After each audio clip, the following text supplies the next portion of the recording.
The rhythmic whir of the chain, the crunch of tires on an unseen path. For many, it's freedom. For others, it's the soundtrack to an encounter they'd rather forget. Welcome, fellow adventurers, to Nightmare True Horror. Tonight, we leave the well-lit streets and venture onto those trails less traveled. Those back roads that whisper secrets only the wind and the turning wheels have heard. We bring you 7 true tales from the saddle. Stories where the thrill of the ride turned into a desperate bid for survival. What is it about the solitude of the trail, the vulnerability of being alone with just 2 wheels between you and the unknown, that invites such chilling possibilities? Have you ever felt that prickling sensation on a lonely ride? That inexplicable urge to look over your shoulder? Share your own trailside trepidations, your whispered warnings, in the comments below. Let the fear echo through the digital forest. And if you too are drawn to the shadowy paths where reality blurs with dread, ensure your subscription is active. The gears of Nightmare True Horror are always turning, bringing you closer to the horrors that lurk just beyond the bend. Brace yourselves. These aren't just stories. They are echoes of heart-pounding fear. Ride with us if you dare, until the very last pedal stroke. For the true horror often reveals itself when you think the journey's end is in sight. Let the descent begin. Moving to a new city leaves you desperate for connection. That's how I found myself scrolling through Meetup one lonely Friday night, searching for like-minded people in Burlington. When I spotted trail seekers, mountain biking enthusiasts, it seemed perfect. I'd been biking since college, and Vermont's trails were supposedly legendary. The group's description was simple: weekend warriors seeking adrenaline and nature. All skill levels welcome. I messaged the admin, Derek, and received an enthusiastic reply within minutes. They had a ride planned for Sunday morning. Perfect timing. He mentioned they were selective about new members, but my experience level sounded just right. Something about his phrasing struck me as odd, but I brushed it off as social awkwardness. Sunday morning arrived crisp and clear. I loaded my trek onto my car rack and followed GPS coordinates to a trailhead parking lot about 30 minutes outside town. 4 people were already there, bikes gleaming in the early sunlight. They looked like typical outdoor enthusiasts. Fit, equipped with high-end gear, easy smiles. Derek stepped forward, hand extended. Tall with a neatly trimmed beard, he had the lean build of someone who spent serious time on trails. Welcome to Trail Seekers. First timer, right? I nodded, suddenly nervous under 4 evaluating gazes. This is Mac, Teresa, and Vince, Derek said, pointing to each. They nodded but didn't approach. Got a special route for first timers, Teresa said. Something flickered across her face. Amusement? Concern? It's our initiation trail. Mac chuckled, the sound unexpectedly harsh. Nothing too technical, Derek assured me, but it's secluded. Pure nature. I unloaded my bike, trying to ignore the knot forming in my stomach. This was normal, right? Groups had traditions. I was being paranoid. We set off single file down a narrow trail, Derek leading, Vince behind me, closing our formation. The trail gradually narrowed, forest thickening around us. My GPS watch showed we'd gone 4 miles when Derek called for a break in a small clearing. Phone check, he announced casually. The others immediately pulled out their phones, showing Derek their screens before powering them down. What's this? I asked. Trail Seekers policy, Teresa explained. No distractions, no trail apps, no sharing our secret spots online. She held out her hand. Phone, please. My hesitation was instant. I'd rather keep it for emergencies. Derek's smile tightened. It's non-negotiable. Part of the initiation. Reluctantly, I handed over my iPhone. Derek powered it off and slipped it into his pack. Great, he said brightly. Now the real adventure begins. The trail grew steeper, more technical. My nerves sharpened my senses. The crunch of tires on rocky terrain, birds falling silent as we passed, the occasional whisper between Mac and Teresa riding ahead. We crossed 3 streams and climbed a ridge that wasn't on any trail map I'd studied. After another hour, we reached a clearing with a small cabin. Not Park Service construction. This was hand-built, weathered gray boards and a metal roof. Welcome to the lodge, Derek announced, proudly. Members only. Inside was surprisingly well furnished. Solar panels powered lights, a small refrigerator hummed in the corner, and a wood stove dominated the center.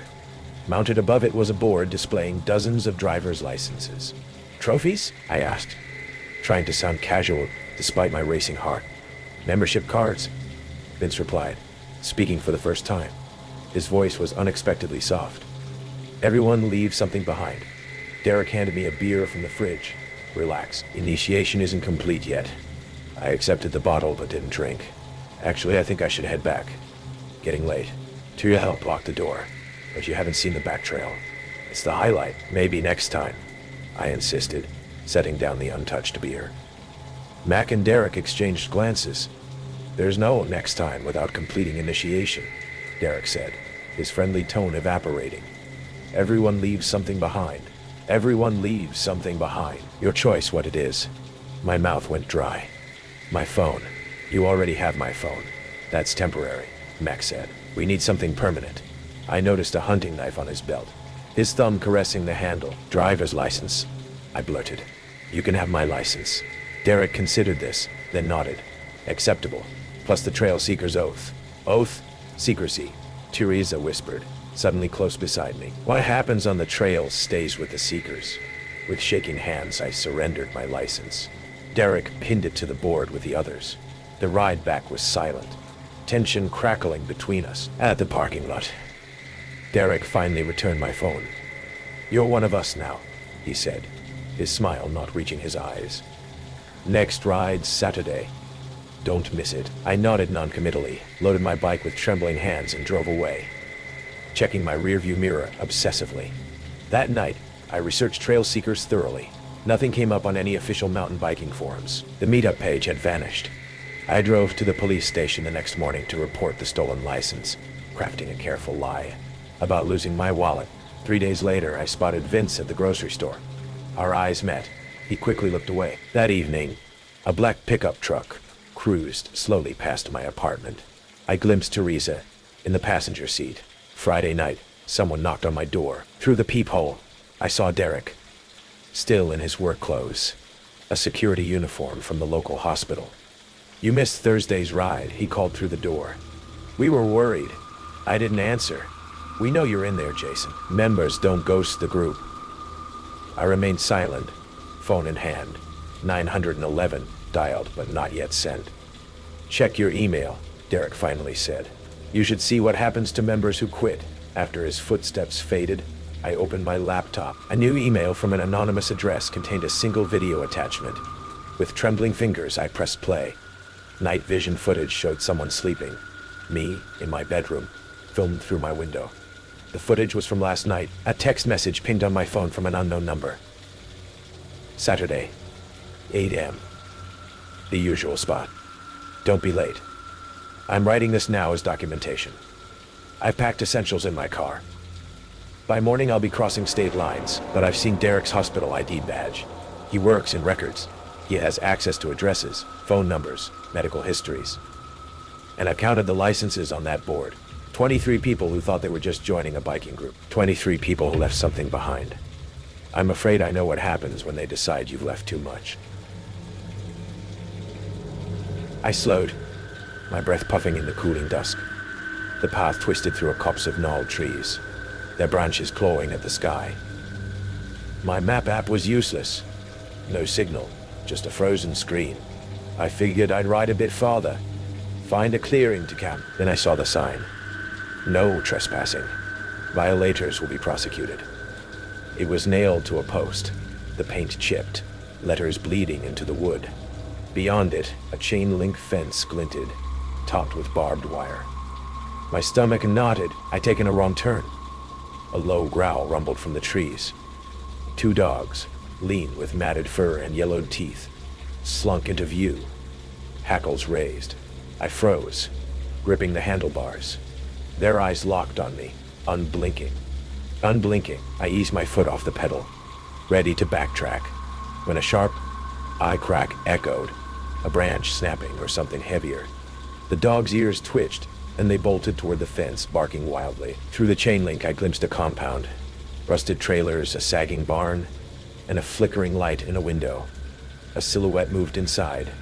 I'd seen me. I turned my bike, tires skidding in the dirt, and pedaled hard. The dog's barks chased me, their claws scraping the earth. My heart slammed against my ribs. The path seemed to stretch, the trees closing in.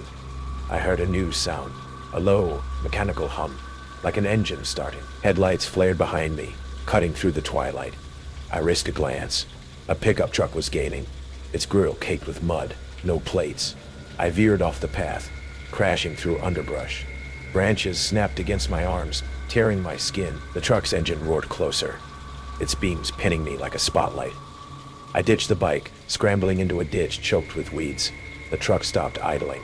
Boots crunched on gravel. A man's voice, rough and low, called out, "Ain't no use hiding." I pressed myself into the mud, lungs burning, the weeds' sharp edges biting my palms. The air smelled of diesel and decay. A flashlight beam swept over the ditch, pausing inches from my head. I held my breath, my pulse thumping in my ears. The man coughed, a wet, hacking sound, and muttered something to another person. Two of them, at least. The dogs whined nearby, sniffing the air. The beam moved on, and the boots retreated. I waited, counting seconds, until the truck's engine faded. I crawled out, trembling, and retrieved my bike. Its front wheel was bent, useless. I'd have to walk. The compound's lights glowed in the distance, a sickly yellow against the blackening sky. I stuck to the woods, moving parallel to the path, every rustle making me flinch. An hour later, I found a clearing and collapsed against a tree, my legs jelly. My phone still had no signal, but I checked my pack. Water, a protein bar, a pocket knife. Not much against dogs or men with trucks. I wrapped my jacket tight, the night's chill seeping into my bones. Then I heard it, a faint clicking, like a lighter flicking. I scanned the darkness. A red ember glowed, maybe 50 yards away. Someone was smoking, watching. I bolted, branches whipping my face. The ember vanished, but footsteps followed, slow, deliberate, crunching leaves. I tripped over a root, sprawling in the dirt, my knife skittering away. The footsteps stopped, silence, thick and heavy, pressed down. I grabbed the knife and ran, my breath ragged. The woods opened to a gravel road, and I saw a sign for the highway, 2 miles out. Hope flared, then died. Headlights bloomed again, the same truck. I dove behind a boulder, my chest heaving. The truck idled, its door creaking open. A woman's voice this time, sharp and cold. "He's close. Find him." My blood ran cold. They weren't just protecting their land. They were hunting me. I waited until the truck rolled past, then sprinted toward the highway, ignoring the fire in my legs. The road was empty. The stars click here to enter text ski. A smear of stars.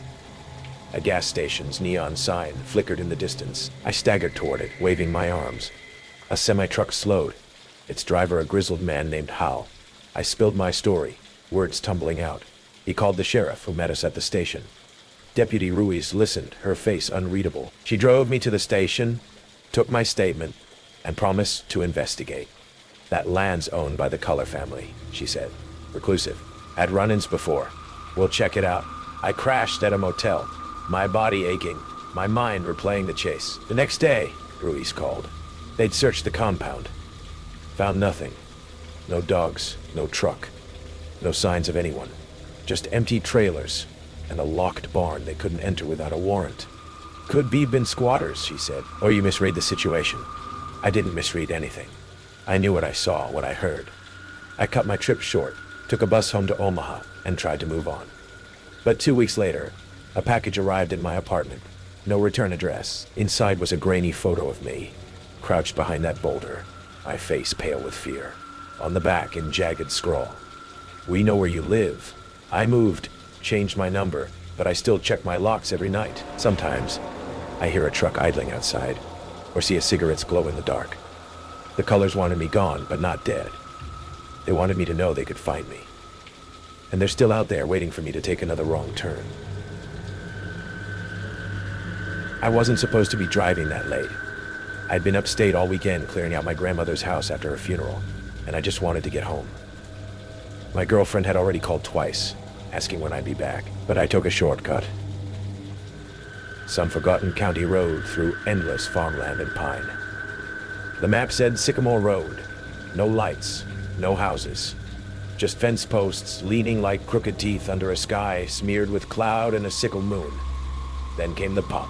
My steering wheel jerked left. I pulled off onto the gravel shoulder, heart hammering. One of my tires was shredded, flaps of rubber like peeled skin. No signal. I cursed under my breath. No spare either. I'd meant to fix that months ago. I sat there in the dark, drumming my fingers on the wheel, until I saw the light. At first I thought it was headlights, but it didn't move like a car. Just a slow, swinging glow. Closer and closer. Then I saw the shape behind it. A man. Tall, lanky, carrying a lantern that cast long, twitching shadows behind him. He stopped 5 feet from my car, face partly in the dark. "You need help." His voice was raspy, like he didn't use it often. I didn't see a car, no bike, nothing. Just this man and the deep dark behind him. But he looked old, not threatening. Wore a flannel shirt, overalls, boots, caked in dry mud. I hesitated. "Yeah, I got a flat, no spare." He nodded. "Closest house 40 miles, but I got tools. You come on up. Farm's just there." He pointed behind him. His lantern beam illuminated a rough path leading into the trees. I looked at my phone. Still dead. I should have waited in the car. Still have waited in the car, but something about the silence got to me. The dark pressing in. I didn't want to just sit there alone. So I followed him. His farm looked like it'd been forgotten for years. The house sagged, paint peeled off in curls. Windows gaped like missing eyes. The only light was from a single bulb hanging off the porch, flickering like it was trying to give up. We walked past an old swing set with one chain missing, and the scarecrow missing half its face. "The barn's out back," he said. I noticed the way he looked around as he said it, like he was checking if someone was watching. Inside the barn, it smelled like rust and oil and something older, like sour meat. My stomach turned. The walls were lined with tools. Blades, hooks, hammers, drills. Most of them old and dark with use. Not just farm use. They were surgical, like something out of a war exhibit. "Take a seat," he said, nodding toward a stool. "I'll grab the jack." While he rummaged through an old chest, I glanced around. A massive door stood at the back of the barn. Heavy metal. Reinforced. Padlocked twice over. Scratches, deep ones, ran along the bottom, gouging the wood floor. Something banged behind it. I jumped. The man didn't flinch, just muttered, "Raccoons get in." But the sound had weight to it, like something bigger than a raccoon. Then came a dragging noise, like something pacing, claws scraping wood. "You said you had tools to fix a tire," I said, standing. He smiled, thin-lipped. "I do." He set a toolbox down between us. Inside was a saw, a pair of wire cutters, bolt cutters, a hammer with dark stains. I stepped back. This isn't for fixing tires." He closed the box gently. "I don't get visitors much," he said. "Not since they shut the main road down. People forgot about Sycamore." He looked at me like someone sizing up a deer. "But folks like you, lost ones, you show up sometimes." I turned to run. He moved fast, faster than I expected. Grabbed my jacket. I twisted, slipped free, and barreled out the barn. The field was empty and black. I could barely see the path back. My car was just a distant blur. Behind me, the barn door slammed. Then I heard it. The click of the padlock. He'd gone back in, to lock whatever was inside. I didn't go back to my car. I ran into the cornfield behind the house, desperate to put distance between us. As I pushed through the stalks, my foot caught something. A metal box, half buried in dirt. I opened it. Inside, dozens of wallets, cracked cell phones, and eyes. Photos of people. Old ones. Some Polaroids. Smiling faces, wide-eyed, unaware. A woman's lipstick-stained glasses. A kid's dinosaur watch. Taped to the lid was a note in faded pencil. "We hear it at night. We feed it so it sleeps. If you're reading this, leave." I froze. A scream tore across the field. Not human. High-pitched, shrill, echoing through the corn. Something had woken up. I ran. The corn seemed to pull at me, stalks snapping against my face. That thing was behind me. I couldn't see it, but I could hear it. Thudding steps, wet breathing. I reached the tree line and ducked into the shadows, heart in my throat. Through the brush, I saw the man again, dragging something. It was a tarp, a body in it. He stopped at the barn, looked over his shoulder and said quietly, "You stay quiet now. It's hungry." He unlocked the door. From inside came a noise I'll never forget, like bones grinding glass. The body was gone in seconds. He didn't scream. He just stood there while the sounds inside the barn shifted to chewing, cracking. Then he started whistling. I stayed in the woods till dawn. At first light, I made it back to the road and flagged down a delivery truck. I didn't tell the cops everything, just that I'd gotten lost. I didn't even give them the real road, because I knew they'd never find it. When I drove that way again a week later with a friend, Sycamore Road was gone. The gravel path, overgrown. No farmhouse, no barn, just woods. But some nights when the wind shifts just right, I swear I hear whistling. The app pinged. Another late night delivery. My name's Leo, and my bike, the Comet, is usually my ticket to freedom, or at least rent money. Lately, it felt more like a chain. This order was from a regular, someone I'd mentally tagged as Unit 734, because they never used a name, just that apartment number in the sprawling, anonymous complex on the edge of downtown. Always the same order. A bland vegetarian curry, extra naan, no drink. Always contactless. Always a decent, if not spectacular tip. Predictable. Safe. Tonite, the special instructions field, usually blank, had a single sentence. "Next time, come inside." I blinked, read it again. A chill, unrelated to the cool night air, prickled my skin. Weird. Maybe they were elderly, finally needed help, but the previous deliveries had been left at the door, then collected moments later. No sign of infirmity. I shrugged it off. People are strange. A few nights later, Unit 734 popped up again. Same curry, same name, but this time, the tip field was 0. My brow furrowed. That wasn't like them. Then I saw the delivery address. It wasn't an address at all. Just a string of GPS coordinates. My stomach tightened. This was new. This was off. Every instinct screamed decline. But rent was looming, a shadow as tall as the city skyscrapers. And curiosity, that damn cat killer, was purring in my ear. I plugged the coordinates into my phone's map.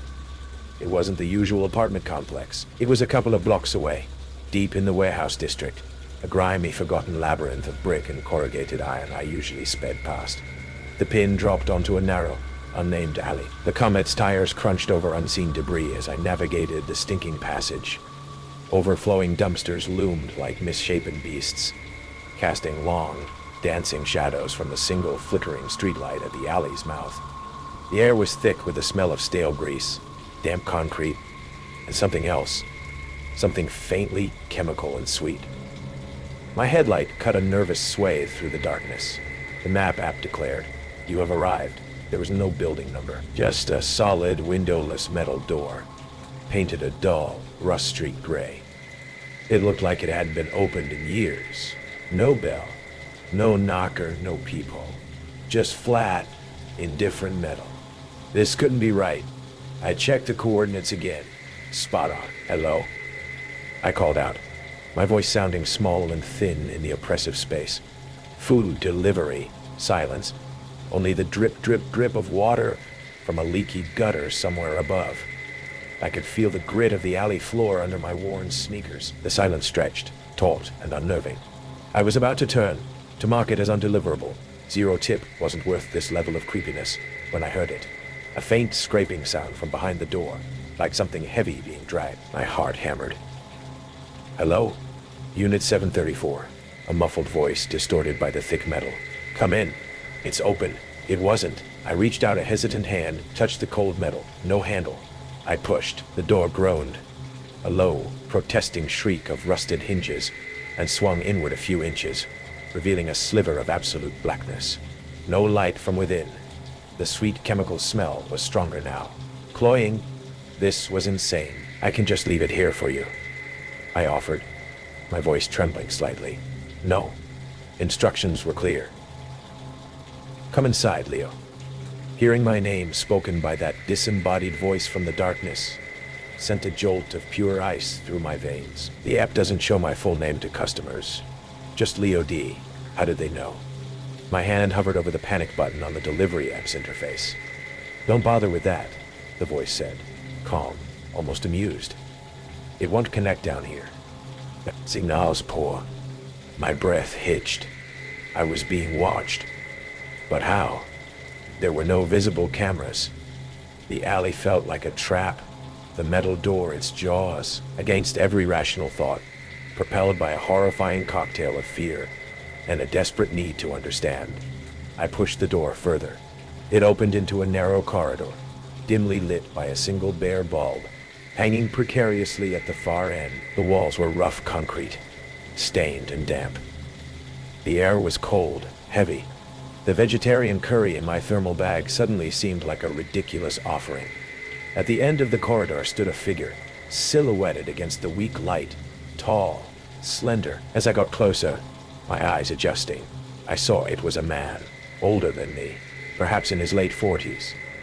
He had a gaunt face, pale skin, and eyes that seemed to absorb the meager light, giving nothing back.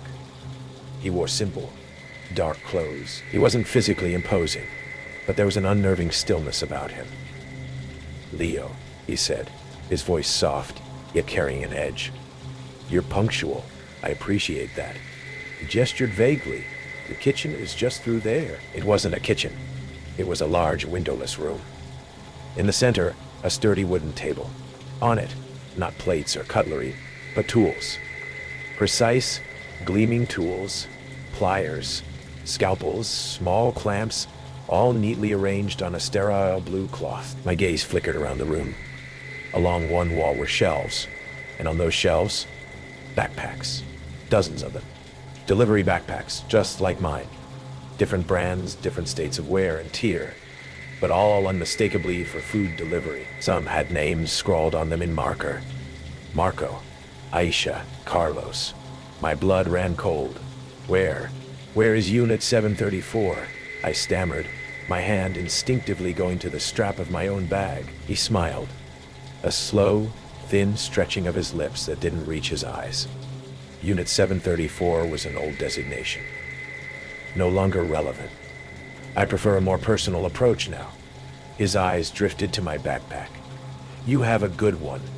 Reinforced straps, good capacity. I should go, I said, taking a step back. The corridor seemed miles away.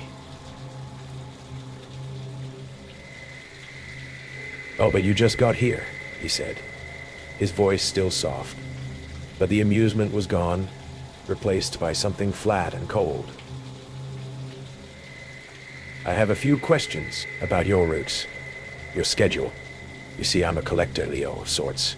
He picked up one of the scalpels, turning it idly in his fingers, the light glinting off its razor edge. Information, experiences, sometimes mementos, the chemical smell, the tools, the backpacks. It all clicked into place with horrifying clarity. This wasn't about food. He wasn't just eccentric. He was a predator, and this was his hunting ground. The coordinates, the no-tip order, the alley, it was a filter for the desperate, for the compliant. My training, the flimsy online modules about customer service, hadn't prepared me for this. Adrenaline surged, hot and sharp. I wasn't going to be another backpack on his shelf. I'm leaving, I said, my voice firmer than I felt. I spun, ready to bolt. He moved with surprising speed, blocking the doorway to the corridor. I don't think so.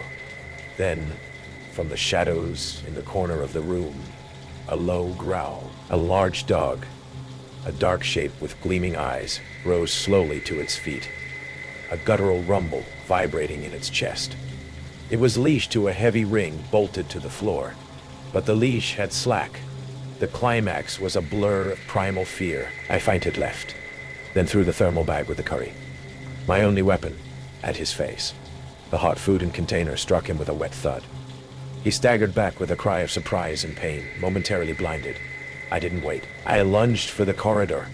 The dog barked, a savage, explosive sound, and lunged too, its chain snapping taut just inches from my leg. I scrambled down the corridor, the man shouting behind me, the heavy metal door. I slammed it shut, fumbling for some kind of lock, but there was none on this side. I just ran, out into the alley, becoming a beacon of hope. I threw myself onto it, pedaling with a strength I didn't know I possessed, not looking back. The man's enraged shouts and the dog's frantic barking echoing behind me. I didn't stop until I was miles away, back in the bright, indifferent lights of the main city. I called the police. I told them everything. They took my statement, looked concerned. But the coordinates now led to a vacant lot when they checked their system. The alley seemingly vanished from the digital map. They found no metal door, no sign of the man or his gruesome collection. The app showed no record of the order with coordinates.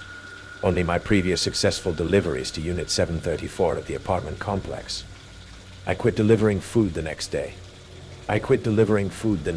Sometimes, late at night, when the city is quiet, I still feel the phantom weight of those unseen eyes. I check my locks. I avoid alleys. And every time my phone pings with an unknown number or an unexpected notification, the ice returns to my veins, because I know that some doors, once opened, can never truly be closed. And some instructions are best left ignored. The forum post glowed on my laptop. Hidden gem. Serene 10-mile loop through Redwood Hollow. Just opened. No crowds. User Timber Trail 88 had attached grainy photos of sunlit ferns and a crystal clear creek. Perfect. After 6 months of chemo, my doctor said biking would reclaim normalcy. My ex kept the house. I kept the Cannondale. The trailhead was marked by a ribbon tied to a stop sign. No Park Service logo, just weathered arrows nailed to trees. The air smelled of pine and something metallic. By mile 3, the path narrowed. Spiderwebs brushed my face. The first bike frame hung from a branch, rusted, wheels missing. A sticker peeled off the seat. Bike for Life 2015. Probably dumped by kids. I pedaled faster. The creek turned brown. My tires crunched over shotgun shells. Hunters, I told myself. But the silence felt deliberate. No birds, no wind. GPS died. The arrows stopped. Ahead, a chain-link fence sagged under kudzu. Beyond it, an abandoned logging camp. Trailers rotting on cinder blocks. Turn around, tires screeched behind me. 5 figures emerged from the trees, bikes gleaming. Timber Trail 88's profile pic grinned at the front. Mid-40s, salt and pepper beard. Glad you made it, Claire. My throat tightened. I'd never posted my name. Private property, I stammered. I'll leave, but you just got here. I'll leave. The woman beside him unzipped her jacket. A Bike for Life 2015 shirt, splattered with old paint. Or not paint. They circled, kicking up gravel. Timber Trail 88, real name etched on his helmet as Darren, tossed a water bottle. Drink, you'll need it. The liquid reeked of bleach. I chucked it. The group laughed. Last one put up a fight too, the woman said. Till his heart gave out. Darren's GoPro blinked. Viewers love chase scenes. I veered into the woods, thorns shredding my legs. Their laughter echoed.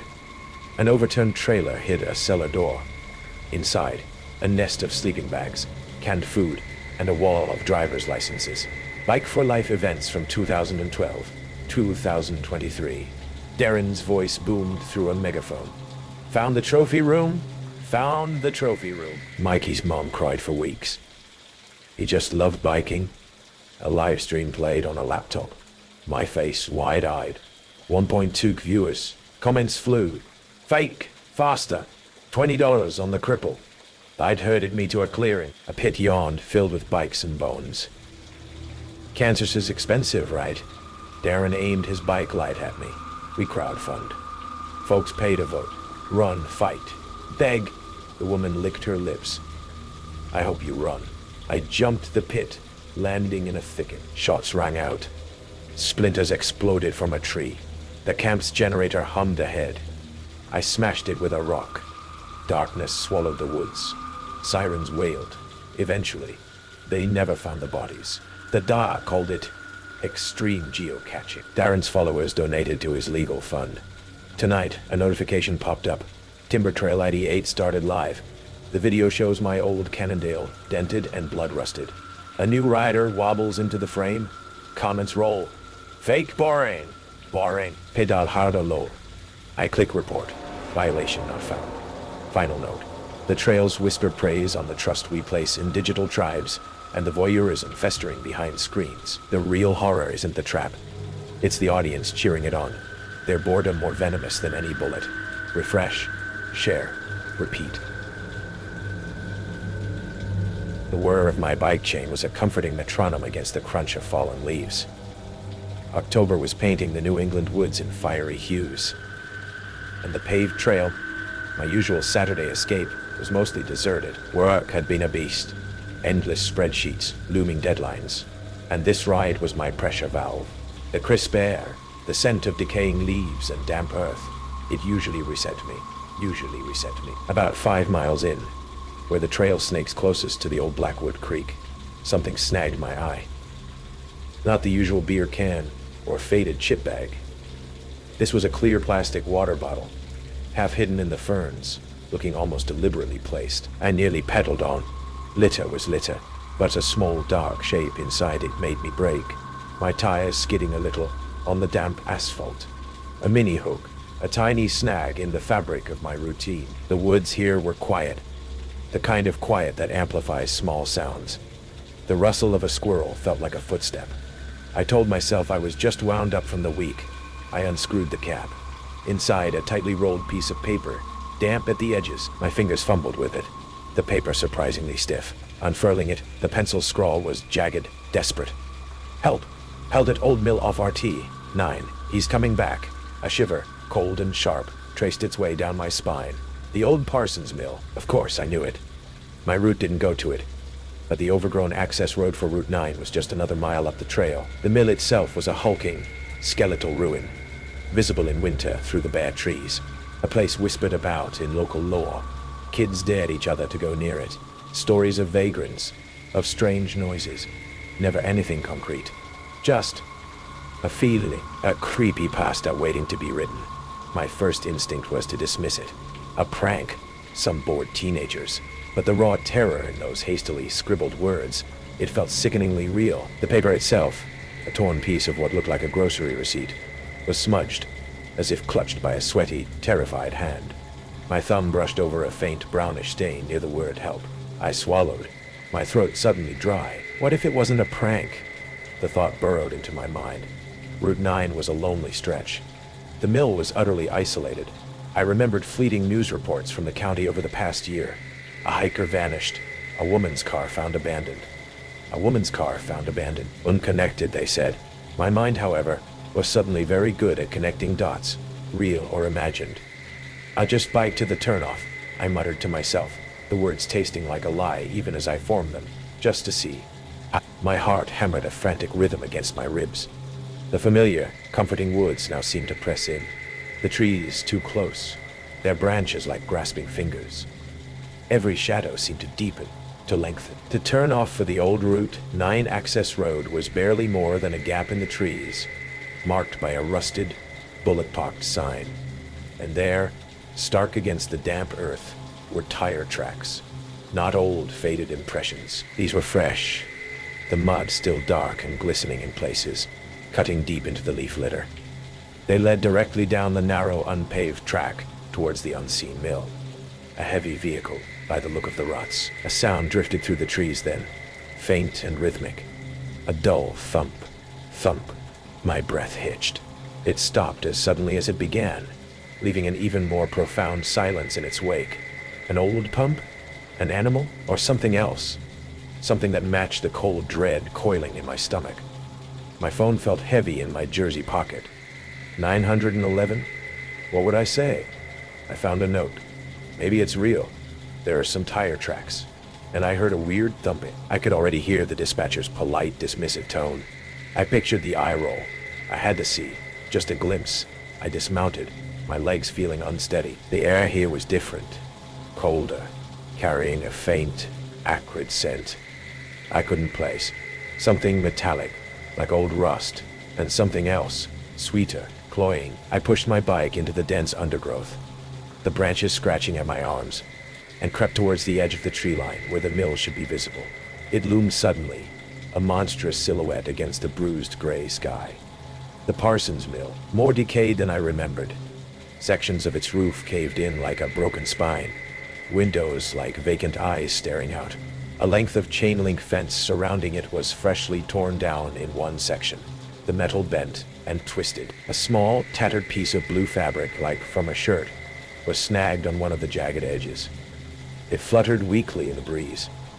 Then, a flicker of light, low down, in one of the grimy ground floor windows. A weak, erratic beam, like a dying flashlight moving. My heart leaped into my throat. Someone was in there. The note wasn't a prank. The decision was no longer a decision. It was a compulsion, a horrifying magnetic pull.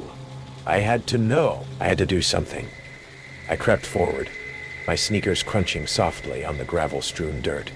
Each step an eternity. The metallic scent was stronger here, mixed with the damp, earthy smell of decay. I reached a window, its glass cracked and filmed with decades of grime.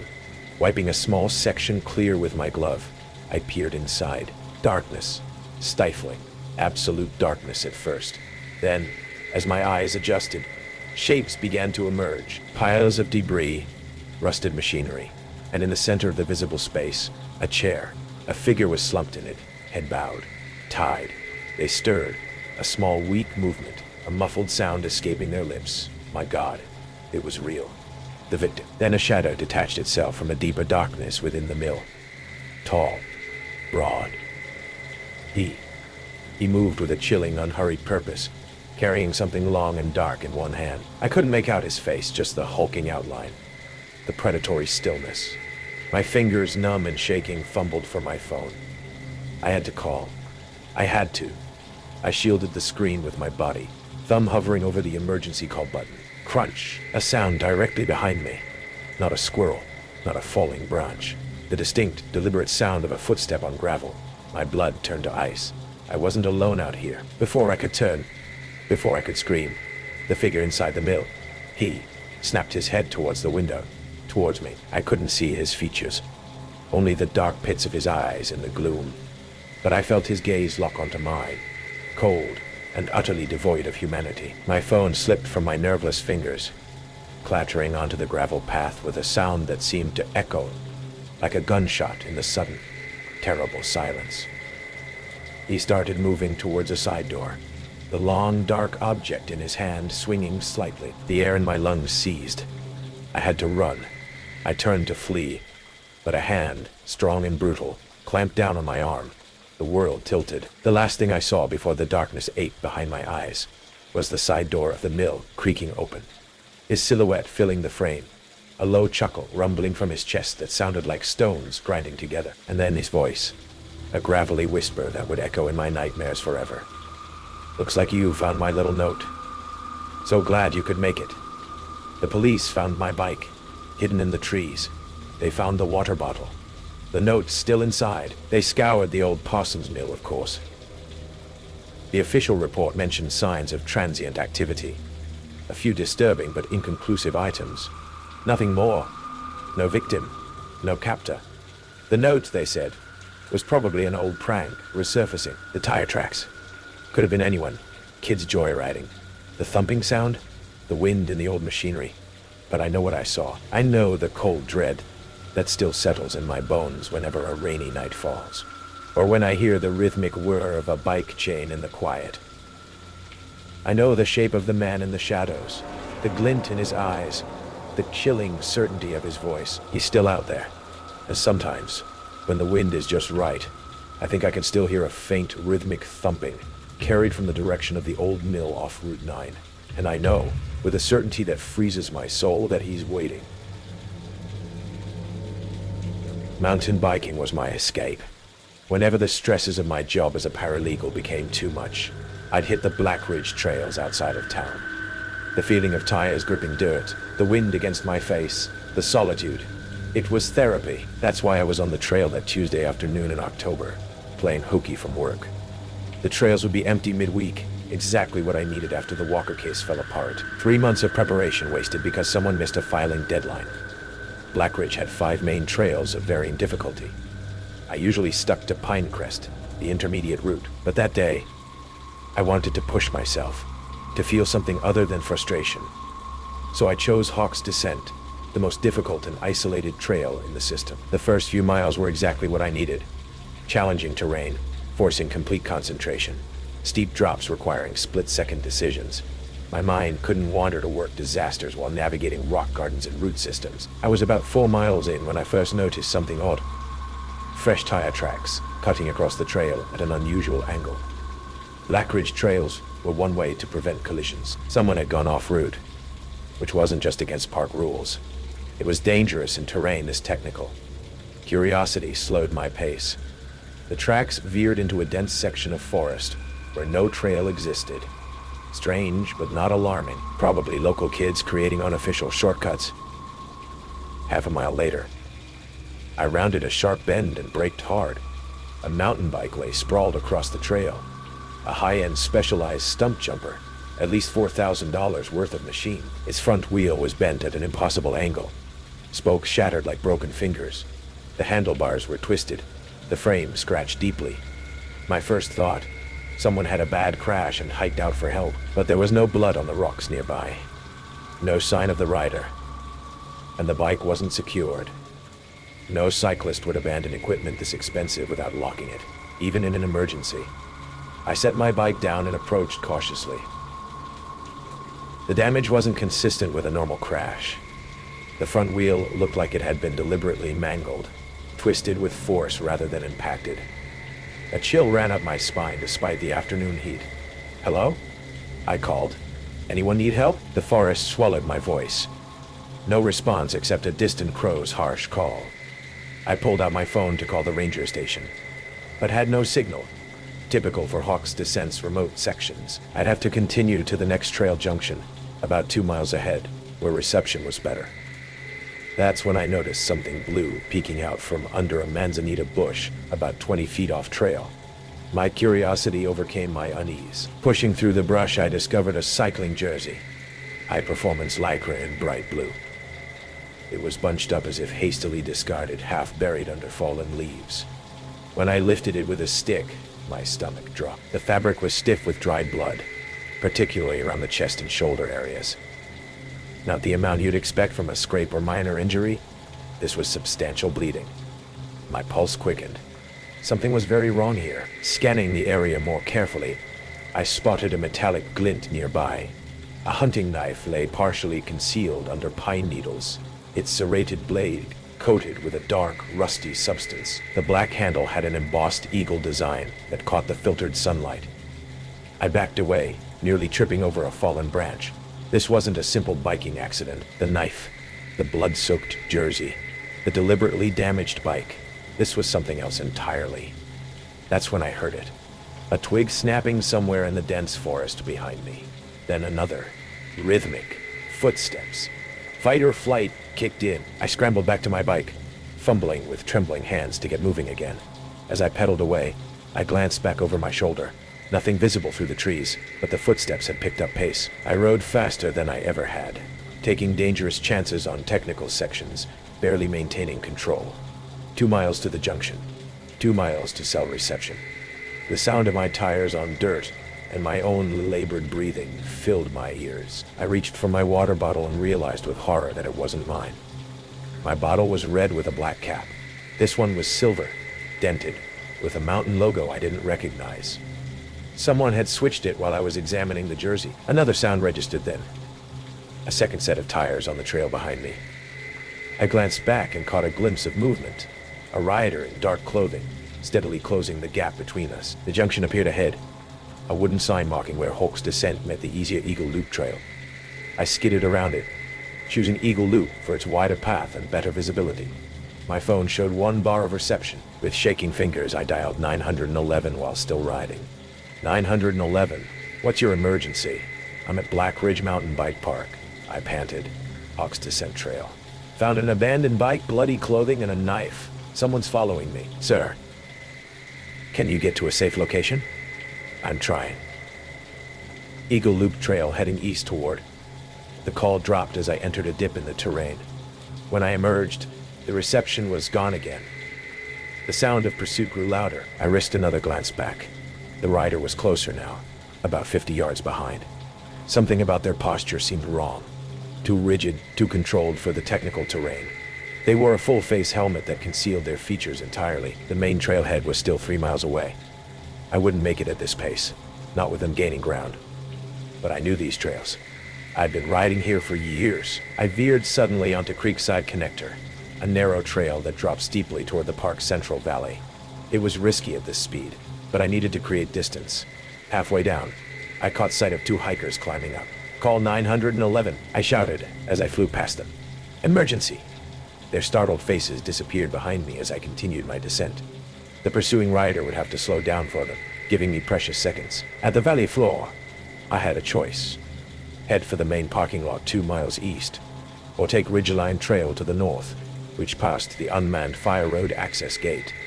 The gate was closer, but the trail was more exposed. The parking lot meant safety in numbers, but I wasn't sure I could maintain this pace for 2 more miles. I chose Ridgeline, pushing my burning legs beyond their limit. My front tire hit a rock, and I nearly lost control. The handlebar struck my ribs as I recovered, sending a jolt of pain through my side. Looking back, I saw the dark rider emerge from Creekside. They paused, seeming to assess which direction I'd gone. Then they turned north. They knew the Fire Road gate appeared ahead. A simple metal barrier meant to block vehicles, not bikes or pedestrians. Beyond it was a gravel road leading to the county highway.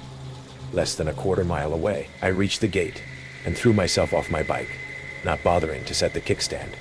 As I scrambled over the barrier, my foot caught. I fell hard on the other side, scraping my palms on the gravel. The sound of approaching tires drove me back to my feet. I abandoned my bike and ran. The gravel crunched under my shoes. My breath came in ragged gasps. The highway was just around the next bend. Cars, people, safety. The pursuing rider reached the gate. I heard the clatter of their bike against metal, then footsteps on gravel. I rounded the bend and nearly cried with relief at the sight of a park ranger truck parked on the shoulder of the highway. The ranger was outside, talking to a motorist.